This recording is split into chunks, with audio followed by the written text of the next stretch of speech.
श्री साईनाथाय नमः। श्री साई सच्चरित्र अध्याय 26। भक्त पंत, हरीशचंद्र पितले और गोपाल आमणेकर की कथाएं। इस सृष्टि में स्थूल, सूक्ष्म, चेतन और जड़ आदि जो कुछ भी दृष्टिगोचर हो रहा है वह एक ब्रह्म ही है, और इसी एक अद्वितीय वस्तु ब्रह्म को ही हम भिन्न भिन्न नामों से संबोधित करते तथा भिन्न भिन्न दृष्टियों से देखते हैं। जिस प्रकार अंधेरे में पड़ी हुई एक रस्सी या हार को हम ब्रह्मवश सर्प समझ लेते हैं, उसी प्रकार हम समस्त पदार्थों के केवल बाह्य स्वरूप को ही देखते हैं, न कि उनके सत्य स्वरूप को। एकमात्र सद्गुरु ही हमारी दृष्टि से माया का आवरण दूर कर हमें वस्तुओं के सत्य स्वरूप का यथार्थ में दर्शन करा देने में समर्थ है। इसीलिए आओ हम श्री सद्गुरु साईनाथ महाराज की उपासना कर उनसे सत्य का दर्शन कराने की प्रार्थना करें, जो कि ईश्वर के अतिरिक्त और कुछ भी नहीं है। आंतरिक पूजन श्री हेमाड़ पंत उपासना की एक सर्वथा नवीन पद्धति बताते हैं। वे कहते हैं कि सद्गुरु के पाद प्रक्षालन के निमित्त आनंद अश्रु के उष्ण जल का प्रयोग करो। उन्हें सत्य प्रेम रूपी चंदन का लेप कर दृढ़ विश्वास रूपी वस्त्र पहनाओ तथा कोमल और एकाग्र चित्त रूपी फल उन्हें अर्पित करो।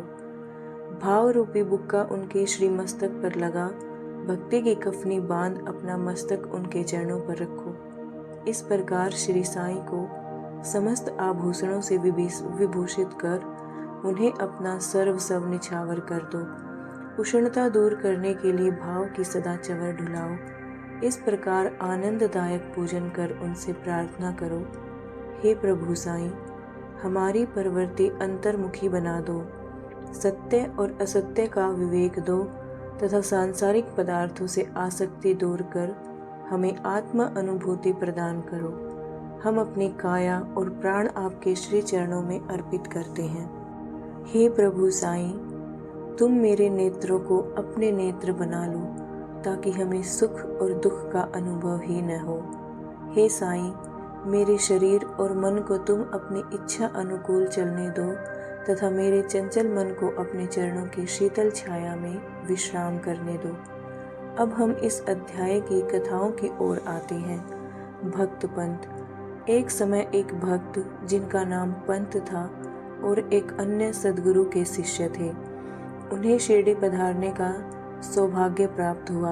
उनकी शिरडी आने की इच्छा तो न थी, परंतु मेरे मन कछु और है, विधाता के कछु और वाली कहावत यहाँ चरितार्थ हुई। वे पश्चिम रेलवे द्वारा यात्रा कर रहे थे, जहाँ उनके बहुत से मित्र व संबंधियों से अचानक ही उनकी भेंट हो गई, जो कि शिरडी को ही जा रहे थे। उन लोगों ने उनसे शिरडी तक साथ साथ चलने का प्रस्ताव किया। पंत यह प्रस्ताव अस्वीकार न कर सके।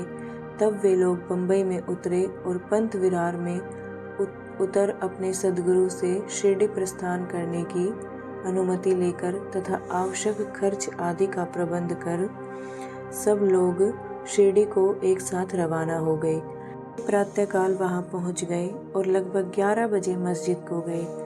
वहां पूजनार्थ भक्तों का एकत्रित समुदाय देख सबको अति प्रसन्नता हुई, परंतु पंत को अचानक ही मूर्छा आ गई और वे बेसुध होकर वहीं गिर पड़े।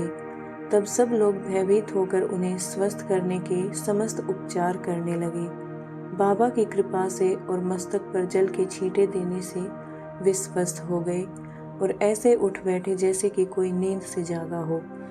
त्रिकालज्ञ बाबा ने यह सब जानकर कि यह अन्य गुरु का शिष्य है, उन्हें अभय दान देकर उनके गुरु में ही उनके विश्वास को दृढ़ करते हुए कहा कि कैसे भी आओ, परंतु भूलो नहीं, अपने ही स्तंभ को दृढ़ता पूर्वक पकड़कर सदैव स्थिर हो उनसे अभिन्नता प्राप्त करो। पंत तुरंत इन शब्दों का आशय समझ गए और उन्हें उसी समय अपने सद्गुरु की स्मृति हो आई। उन्हें बाबा के इस अनुग्रह की जीवन भर स्मृति बनी रही। श्री हरीशचंद्र पितले। बंबई में एक हरीशचंद्र पितले नामक सद्गृहस्थ थे। उनका पुत्र मृगी रोग से पीड़ित था।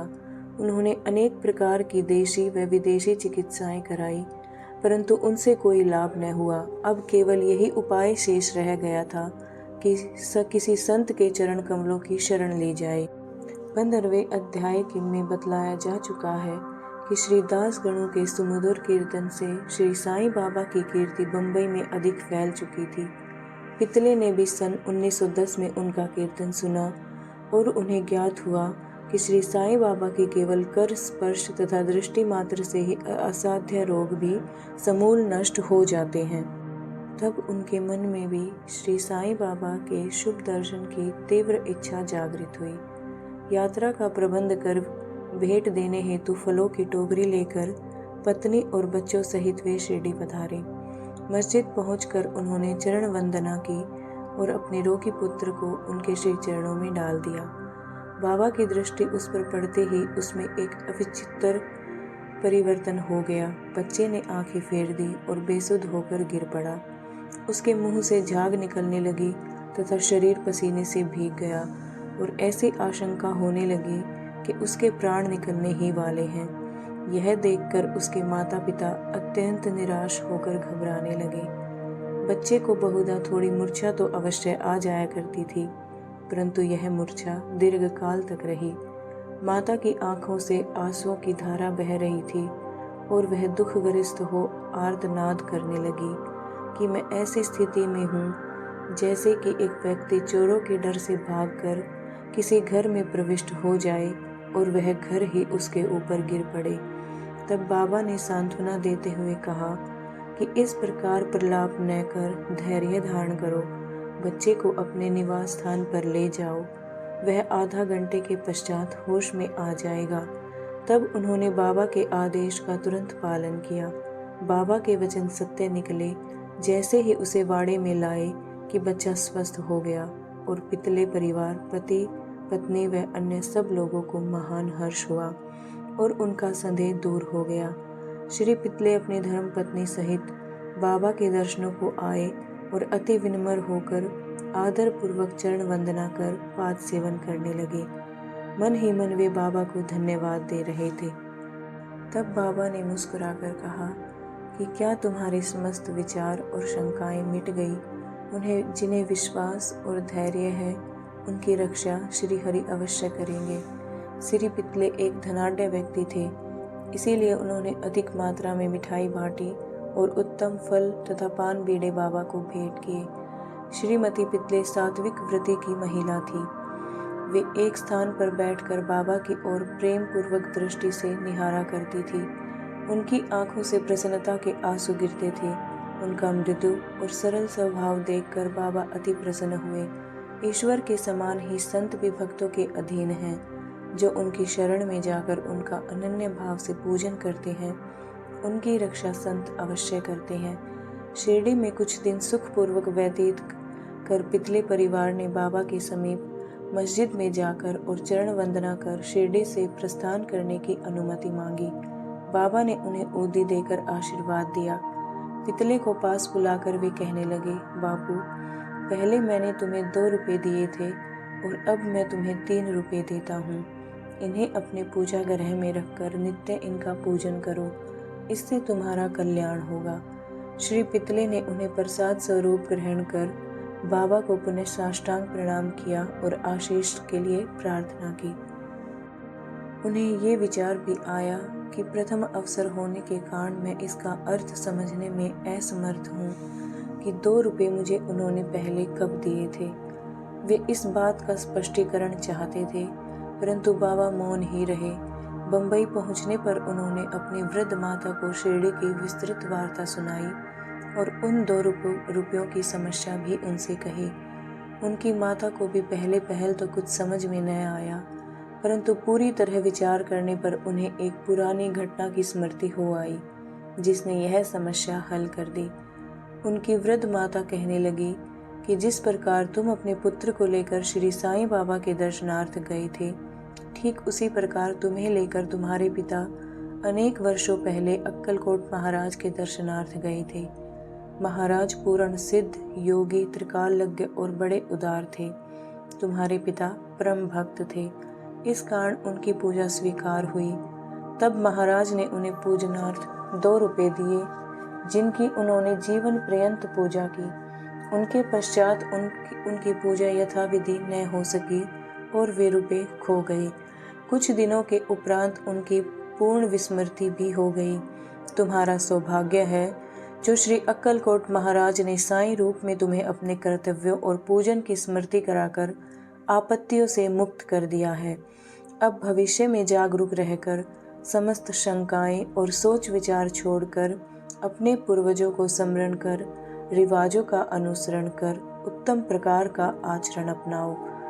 अपने कुलदेव तथा इन रुपयों की पूजा कर उनके यथार्थ स्वरूप को समझो और संतों का आशीर्वाद ग्रहण करने में गर्व मानो। श्री साईं समर्थ ने दया कर तुम्हारे हृदय में भक्ति का बीजारोपण कर दिया है और अब तुम्हारा कर्तव्य है कि तुम उसकी वृद्धि करो। माता के मधुर वचनामृत का पान कर श्री पितले को अत्यंत हर्ष हुआ। उन्हें बाबा की सर्वकालज्ञता विदित हो गई और उनके श्री दर्शन का भी महत्व ज्ञात हो गया। इसके पश्चात वे अपने व्यवहार में अधिक सावधान हो गए। श्री आमड़ेकर की कथा। पुणे के श्री गोपाल नारायण आमड़ेकर बाबा के परम भक्तों में से एक थे, जो ठाणे जिला और जवाहर स्टेट के आबकारी विभाग में 10 वर्षों से कार्य करते थे। वहां से सेवानिवृत्त होने पर उन्होंने अन्य नौकरी ढूंढी, परंतु वे सफल न हो सके। तब उन्हें दुर्भाग्य ने चारों ओर से घेर लिया, जिससे उनकी आर्थिक स्थिति और भी अधिक दयनीय हो गई। ऐसी परिस्थिति में उन्होंने 7 वर्ष व्यतीत किए। वे प्रति वर्ष शिरडी जाते और अपनी दुखदायी कथा वार्ता बाबा को सुनाया करते थे।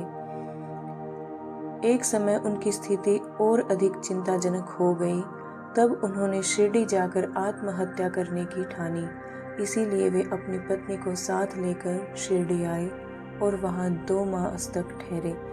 एक रात्रि को दीक्षित वाड़े के सामने एक बैलगाड़ी पर बैठे बैठे उन्होंने कुएं में कूदकर प्राणांत करने का निश्चय किया। वहीं समीप ही एक भोजनालय के मालिक श्री सगुण मेरू नायक ठीक उसी समय बाहर आकर उनसे इस प्रकार वार्तालाप करने लगे कि क्या आपने कभी श्री अक्कलकोट महाराज की जीवनी पढ़ी है? सगुण से पुस्तक लेकर उन्होंने पढ़ना प्रारंभ कर दिया। पुस्तक पढ़ते पढ़ते वे एक ऐसी कथा पर पहुंचे जो इस प्रकार थी। श्री अक्कलकोट महाराज के जीवन काल में एक व्यक्ति असाध्य रोग से पीड़ित था। जब वह किसी प्रकार भी कष्ट सहन न कर सका तो वह बिल्कुल निराश हो गया और रात्रि को कुएं में कूद पड़ा। तत्क्षण ही महाराज वहां पहुंच गए और उन्होंने स्वयं अपने हाथों से उसे बाहर निकाला। वे उसे समझाने लगे कि तुम्हें अपने शुभ अशुभ कर्मों का फल अवश्य ही भोगना चाहिए। यदि भोग अपूर्ण रह गया तो पुनर्जन्म धारण करना पड़ेगा। इसीलिए मृत्यु से यह श्रेयस्कर है कि कुछ काल तक उन्हें सहन कर पूर्व जन्मों के कर्मों का भोग समाप्त कर सदैव के लिए मुक्त हो जाओ। यह साम्यक और उपयुक्त कथा पढ़कर आमड़ेकर को महान आश्चर्य हुआ और वे गर्वित हो गए। यदि इस कथा द्वारा उन्हें बाबा का संकेत प्राप्त न होता तो अभी तक उनका प्राणांत ही हो गया होता। बाबा की व्यापकता और दयालुता देखकर उनका विश्वास दृढ़ हो गया और वे बाबा के परम भक्त बन गए। उनके पिता श्री अक्कलकोट महाराज के शिष्य थे और बाबा की इच्छा भी उन्हें उन्हीं के पद चिन्हों का अनुसरण कराने की थी। बाबा ने उन्हें आशीर्वाद दिया और अब उनका भाग्य चमक उठा। उन्होंने ज्योतिष शास्त्र के अध्ययन में निपुणता प्राप्त कर उसमें बहुत सी उन्नति कर ली और बहुत सा धन अर्जित करके अपना शेष जीवन सुख और शांति